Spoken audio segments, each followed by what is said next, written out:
Hi, hello. Welcome to another episode of Isaiah's Newsstand. It's your host, Isaiah Edwards. The date is November the 5th, 2022. Hopefully, you're having a good one. Hopefully, this episode finds you well. Speaking of well or wellness, I'm feeling a little better. Not quite there yet. We still get, the feeling, a little bit of the ick, a little bit of the mucus.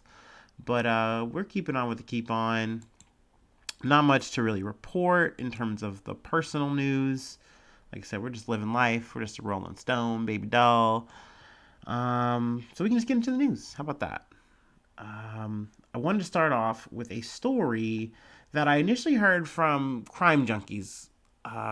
This is like way back, maybe like last year I listened to it.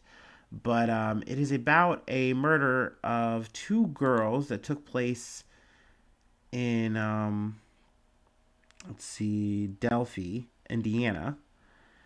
But I heard the story on Crime Junkies, and what really drew me to this story now was this just the eeriness of it. And if you don't know what Crime Junkies is, essentially, at least from when I was listening to it, I haven't like really completed it. I just kind of started a episode here or there, but it's two women. They cover, missing persons stories. They cover murders that are unsolved and solved. They just kind of run the gambit of like true crime type stuff, or true crime adjacent, maybe you would say. I don't know. I feel like it's all true crime, right? I don't know. But this was just a unsolved murder where it had a really eerie element to it, and that's what really stuck to my brain. Where it is these two girls, and they go on this trail. It's what is it? Delphi Historic Trail, trails, and this was in February of 2017. Their dad, dropped them off, and I believe was gonna come back and pick them up, but when he came back, they weren't there. But time had gone on, and so they call a search, and the search leads to finding the two girls, Abigail Williams, who was 13, and Liberty German, who was 14. Now, there's audio recording that police found and that they released, and I think it's from the girls' phones, and you can hear just these few words, and it's guys, dot dot dot, and then down the hill. And it just sounds so eerie on the tape. Like, I'm thinking about it. I know I'm not doing a good job displaying it. If you can get a chance to look it up, I would. I mean, I really did find this case to be interesting, and it was really sad that it was unsolved. So there was always that part. So yeah, I mean, 5.5 years. Let's see. Did I read the title? We're just gonna read the title. CNN. A man has been arrested and charged with murder in the 2017 killings of two teen girls in Indiana, authorities say. So yeah, here we are. We're in Delphi, Indiana. Now, the law enforcement has not come out with how they've come to this conclusion. They're saying that we can't yet. It'll come out, in trial. But it is 50-year-old Richard M. Allen. And another thing that was crazy is I didn't see. I mean, obviously this is all coming out, but there was a sketch of the man. I heard this on a podcast. I didn't get to see pictures, but the sketch that they had provided and had was just so far off from what this man actually looked like. Crazy. Also, another thing was the Allen. He worked at a CVS. So that was, I mean, I don't know. Let me get to why this is awkward. But he worked at a CVS, and they didn't specify, which exact one. But let's see. CVS has said in a statement that they are ready to cooperate with the police investigation in any way we can. Let me read this part. Libby's grandmother, Becky Patty, and aunt Tara German were informed someone was in custody Wednesday, and in custody on Wednesday and on Friday. On Friday, they learned it was Alan, who police said worked at the CVS in Delphi. They said Patty does not know Alan, she said, but German is a regular at the CVS and knew Alan from shopping at the store. She recalled a specific encounter with Alan following Libby's death. I went into the store to print photos of Libby for the funeral, and he was the one who helped me. I was a mess trying to get the images off my phone. Once they were printed, he looked at me and said, I'm not going to charge you for this.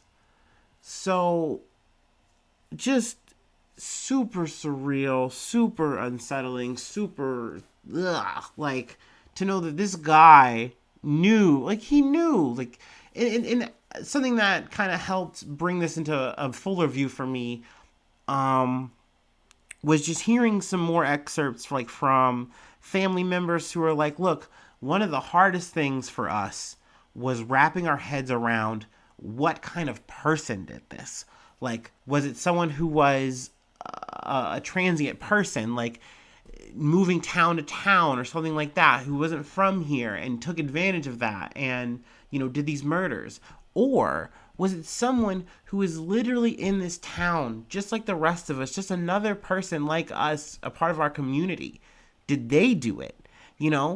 Both are unsettling, both are heartbreaking. And to know and finally find out that it is this Allen guy and, he worked at your local CVS, just so crazy. Let's see if there's anything else I wanted to kind of hit here. I definitely want to get into the trial when that happens, whatever investigation kind of, actually winds up, talking about and discussing. Because like I said, this one just caught my attention. So, we're starting with that. Let's go ahead and move on. The next one I got from BBC News. Ethiopia's Tigray conflict. Truce agreed.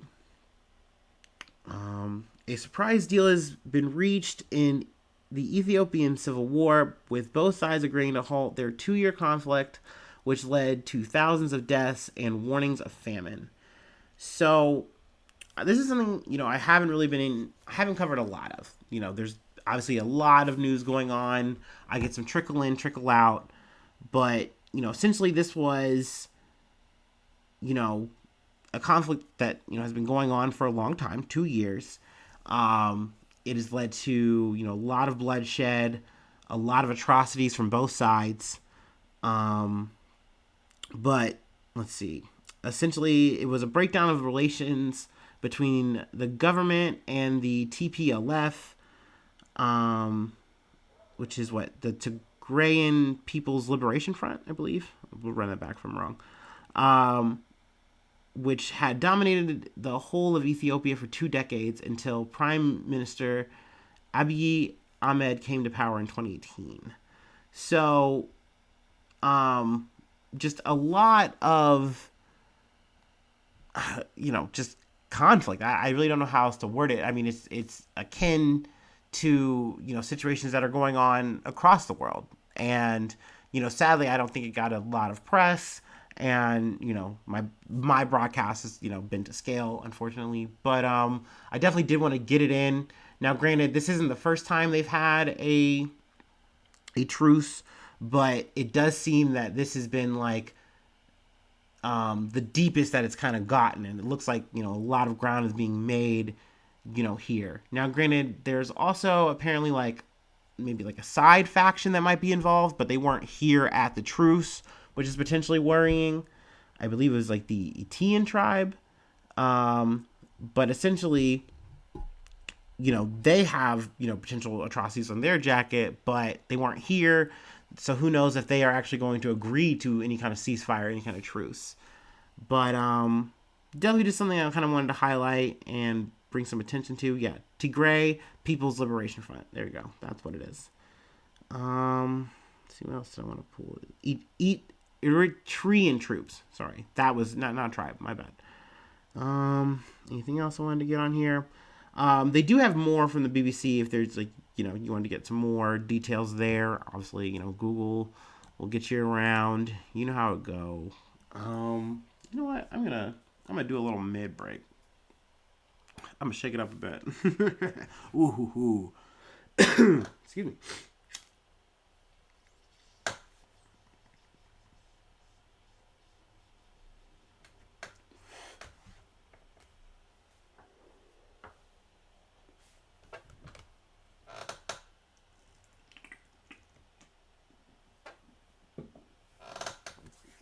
All right, I'm back.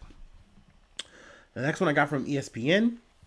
Kyrie Irving suspended at least 5 games by the Nets. Apologizes. Now, this is a story that developed this week. Kyrie Irving plays for the Brooklyn Nets. Man, I'm really doing the sports ball right now. But obviously, if I'm covering the sports, it's most likely not, what are the stats? What did he do? What are the slam dunk? What are the home run? I want, there's shit going on. There's shit that's popping off. It's controversy, most likely.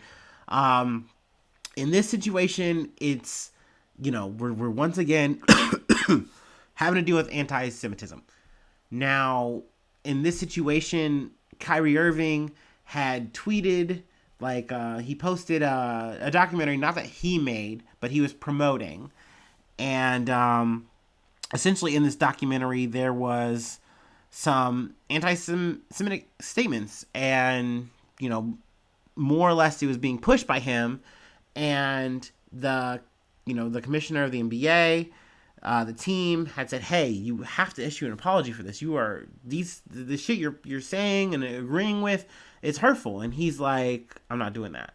And so they're like, "Then we are going to suspend you for 5 games." And he's like, "Bet." And then he apologized. And it's sad that it came to that.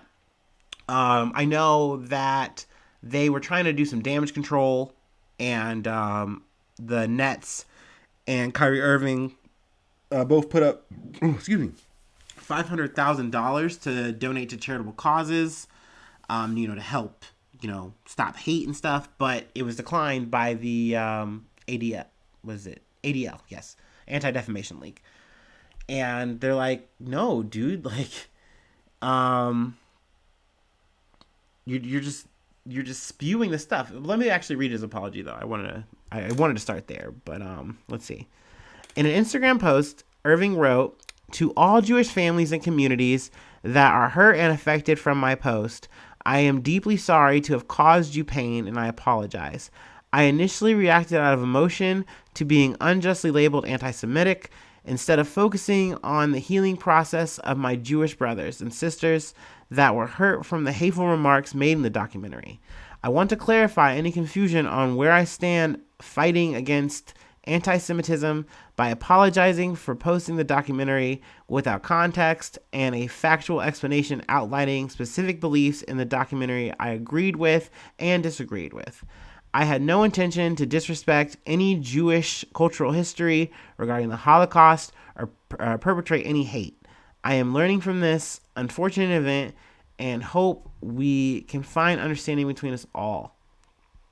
And then Irving also wrote that the movie contains some false anti-Semitic statements, narratives, and language that were untrue and offensive to the Jewish race, religion, and I take full accountability and responsibility for my actions. So, I mean, that's a lot, dude. To have watched this A to Z and then post it thinking you're doing anyone a favor, that's already odd. And then to buck against saying, "Hey, dude, you did something fucked up, you need to apologize," is also fucked up. I don't know. I kind of am glad this came out because it obviously it lines up with the shit that Kanye West is doing, and Kanye West has also been kind of, fucking with Irving. They've, what is it? He posted a Twitter post with just Irving's face and black and white, no context, pretty much. Which, update, I guess there. He's, back on and off of Instagram and Twitter. He just can't help himself. He is getting, he's staying weird. He's staying anti-Semitic, sadly. But yeah, I mean, it's one of those things where it's I know I sometimes have to look at myself and constantly evaluate myself because I can definitely be contrarian. I can definitely come into situations saying, "Hey, how do we make the situation better from what I'm reading here, what I'm looking at, what I'm observing and taking in? Now, granted, it is always from a bird's eye third perspective, and I have to always check myself at the door, and I do my best to do that. But I know when I'm talking about Israel, and especially the Israel-Palestine situation, I am definitely trying to talk about and bring awareness to people and people being allowed to exist, you know? Because I know in Israel, the right to exist is a big deal. It is, you know, very important. It's very key. And as everyone should, you should have that right. You should have the right to be a nation and to have your place. It's just you should not be allowed to take over someone else's place and oppress them. That's what I feel and think. But I'm always open to have that dialogue and discussion because I know that you can say it better. I know that it can be worded better. Now, obviously, that's my shit. That's what I'm talking about for me. But this Kyrie Irving situation is very weird because he's coming in a situation being like, I know what I know. This is my history that I understand. And, you know, he really felt unshakable about it. But yet, obviously, money fucking talks and bullshit walks. So when you are getting suspended for 5 games and that's fucking up your bag, bro, you're not playing, that's not what you want. Oh, here it is. This is the title of it. Hebrews to Negroes. Wake up, Black America. I haven't watched it. I obviously have no intention to do that. I love doing this podcasting shit. I love researching, but I'm not staring into the abyss that deep. I'm just not, guys. Sorry about it. But, I mean, I don't know. I could maybe speculate to what this kind of shit is. There's definitely like a Black Israelite thing, which is something that Kanye West has definitely kind of picked up, absorbed, melded with other narratives, and is now spewing constantly. But that shit's a bunch of mumbo jumbo. I'm just gonna keep it real. I don't subscribe to that shit at all.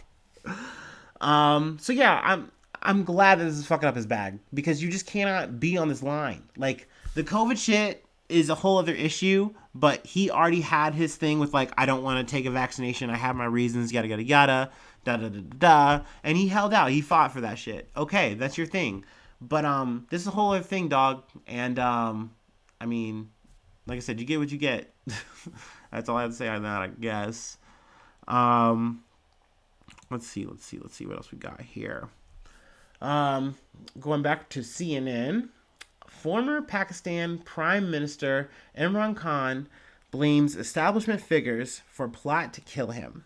Now, we covered this, you know, populist cricket playing. I was trying to, what was the other adjective I wanted to use? You know, Prime Minister back in April, he was issued a vote of no confidence from his parliament. And the military that formerly backed him to get his position no longer did, so he had to step down. Granted, his reasoning for this was a Western focused on the U.S. Back plot with Parliament to overthrow him. This is a betrayal, and he's been fighting ever since. He hasn't stopped. I didn't have too much need to cover it, but I will say he had issued a nationwide like march he was going to do, and essentially he wanted to march from one part of Pakistan to like I guess like the capital, and he was going to like this whole thing was like this protest march, and essentially he was what is it? Yeah, let's say the so-called Long March to Islamabad, calling for early elections. So he wanted to have a snap election.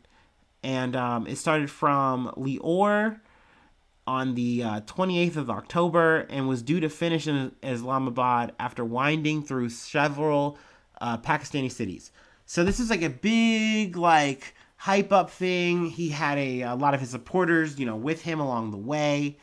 And he was going up to, you know, do another speech, like kind of like a rally style thing. And someone just opens up on him, and it opens up on his party that he's with, and you know, someone was killed, one of you know a supporter, and it was definitely a crazy scene. He was shot in the leg. I believe he had like a fractured leg. They go through and after, you know, he goes through like surgery or what have you, comes out. he does like a press conference, and more or less he is blaming Pakistani officials. He blames like three in particular, and then they come out and say that these are grievous allegations. They are doing investigations. What they're saying, I don't know. I personally, this is Isaiah speculation here, right here. I'm injecting. I I think this is a reach. At the same time, the person was apprehended. Now, Imran Khan says he heard like a burst from two different directions, I think. So he's thinking there's two people. But they only one person was apprehended. And, he confessed to doing it. He said what Imran Khan was doing was not right. It was unjust. And also, to refresh, Imran Khan, the reason he was voted, was issued a vote of no confidence is because his policy, his direction was leading to economic turmoil in Pakistan. And it was so bad that people said, you gotta go, dude. We need to do this without you. And he's like, no way, no how. And, he's, like I said, he's been fighting ever since. And, this guy is saying, hey, this dude is the reason I'm here. And he's doing all this shit and I want to stop him. Obviously I'm paraphrasing. But, Imran Khan's like, nah, this is, this guy's a patsy or what have you. He's a pawn of the government. And, but he doesn't have any evidence. And this is why I have my speculations. Because if you're going to say something this loud, which he's been doing time and time again, then where's your evidence? Where is it? Like, just show people. But him and his, his staff, supporters are just kind of saying the same things. That, this is what we believe. We know this, but, nothing to show. So, I'll definitely keep you posted. This was a good way to update, get it all caught up. Now, this next one, which, I'm gonna double down and do another breaky, but I'm gonna read the title. CNN Politics. Did a lot of CNN this week, or at least this episode. Takeaways from SCOTUS, Supreme Court, yada yada yada. Takeaways from SCOTUS affirmative action cases. Conservatives may overturn precedent allowing race as a factor in admissions.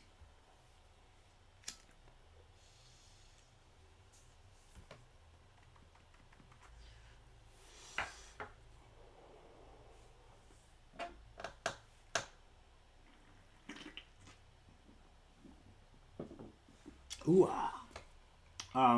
Okay, let's get into it. Now, we've obviously covered, the Supreme Court's, ruling on Roe v. Wade, the aftermath of all that. As you should, expect, they were just getting warmed up. So, they came in for their next session, for the year, and more or less this is a setup for their issuing of a verdict for next year. Like, they've done like a slew of cases.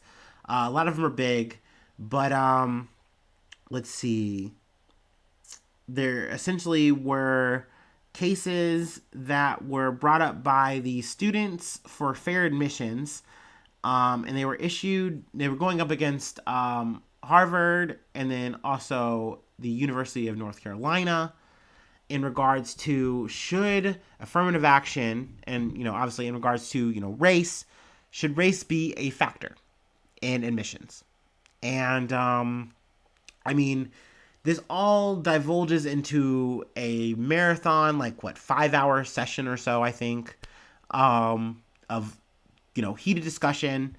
But, as obvious, I have to remind the audience that this is a 6-3 conservative liberal majority. So the conservatives are up in a big fucking way here. Now, granted, I will say, because I'm going to do a lot of just more or less quick summarizing here, so, I can let you guys go.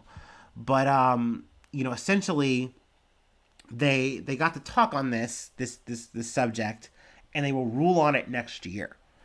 But it doesn't look good. I got to say, from what I've gleaned, what I've seen, what has been told to me, this does not look good at all for affirmative action. More or less, as it stands, it's looking like a dead letter. it's looking like there's definitely going to be changes, if not just completely taken out. But granted, like I said, it's interesting to see everyone's approaches. The judges, you know, either conservative or liberal, how they're going about it. Um, Obviously, for me, Clarence Thomas is a big one because he is a conservative, but he is a black man. He makes some quotes and comments about how, he just is so confused about diversity and how it's everything to people. Like, how it's so hard to define what exactly it is. And there's a lot of talk and discussion about how, like, how can we do this in a situation when the Constitution says, because they're going by like the definition of the Constitution as it was, especially like what amended or ratified like post the Civil War.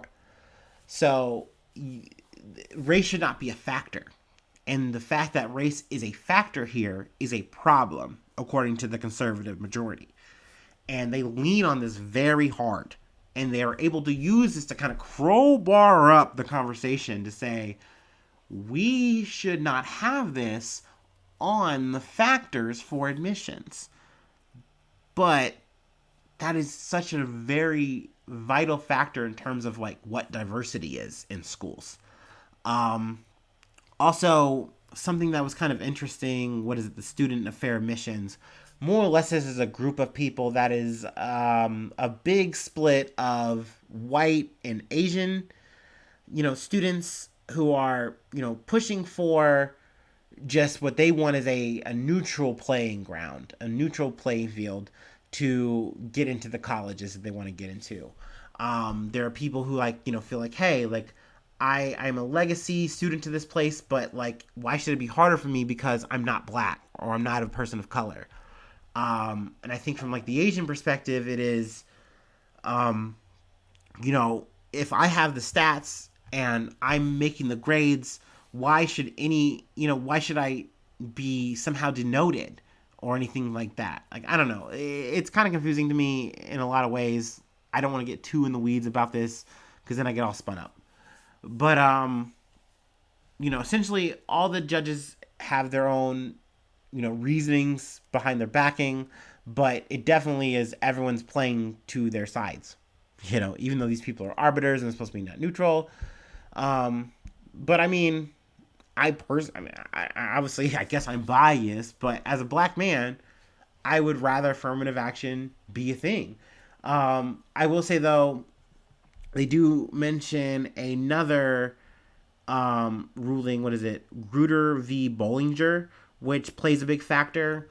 I guess that was like maybe like the last update to like the affirmative action thing. Let's see. Yeah, it was a decision that was issued in 2003, I believe.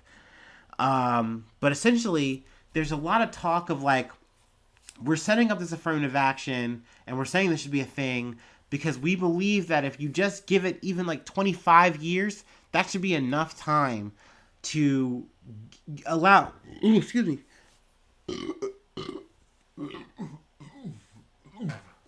Sorry about that. Ooh. I guess food corner. I did have some donuts from work, and they were good. But they were saying that within the 25-year span, that gives a catch up because we can't act like there isn't. Like, but more or less they're saying, well, is that really going to be enough? And they asked like the lawyers who are, defending, and they're saying, well, honestly, like, we don't have a number in mind. Like, I believe Cody Barrett was a judge who said, well, can you give me a number? There was another judge, I can't remember which one it was. He had asked at one point in the discussion, at what point in your lineage, like, let's say if I am, saying I'm of a certain race that is, isn't white, like, how far is too far in terms of, like, down a lineage? Like, is it great? And the guy says, yeah, I think that should be fine. And he's like, what about great, great, great? And he's like, I think that should be fine. And he's like, are you going to make me go further and further and further? Like, how far do I have to go? Because he's trying to make the point of like, well, when are you just saying and phoning it in or lying? Like, how are we supposed to determine all these kind of things? And they're more or less just running spaghetti, essentially trying to make the point that this isn't the right metric to use. It should just be getting, taken off. Now, they're willing to say potentially like, oh, okay, well, maybe we just find neutral race things to say. Like maybe on your application when you're applying, you can say you're a black student and you've had to overcome this adversity and this adversity and this adversity. And because you've mentioned it as a student on the application, we're okay with that. We'll take that and that'll apply. But like, you shouldn't have to play coded games, in my opinion. At the end of the day, and also mind you, this isn't something that is actually supposed to, because with the updates of this whole affirmative action thing, this isn't supposed to be something that is actually noted. Like, you have to go up and around the bend to kind of get these kind of statistics and get these kind of numbers, and doing any kind of augmentation to affirmative action is going to make it even harder for universities to do that, to get diversity. And one of the lawyers defending adds that if you quell diversity, which is what this would do, because you're definitely going to more or less make, it's going to be like an all-white thing, or an all-black school, or an all-Asian school. Like, you're going to drastically affect the numbers one way or another. And that's sad, because you're going to dilute the, workforce in the future. When you get out of these major schools, some of which you wouldn't have had access to without affirmative action, you're going to have a lot better prospects than, let's say, just going to a community college or what have you. I hate that personally about the system, but that is the way that it is. So I would just hate to see affirmative action change, especially because you can bring up that 25-year thing, but I think that was a cop-out to just try to get it on the board. I agree with the defense saying, like, look, like, I don't think you can put a number on this shit because racism isn't done. Like, that was a silly thing to say. They were being silly gooses for that. But I mean, hey, we'll see how it shakes out. That's more or less all I got, though. I appreciate you guys tuning in. I got a Patreon, patreon.com/Isaiah News. The fiddle faddle there. If you'd like to donate, help a brother out, get on the team, become a newsie. I'd love you for it. But I got a free way to hit me up, gmail.com at Isaiah News 1. There you go. And you can find me online if you'd like to find me, chit chat if you'd like. But hopefully I see you soon for some more good news. And I love ya. Bye-bye. Mwah.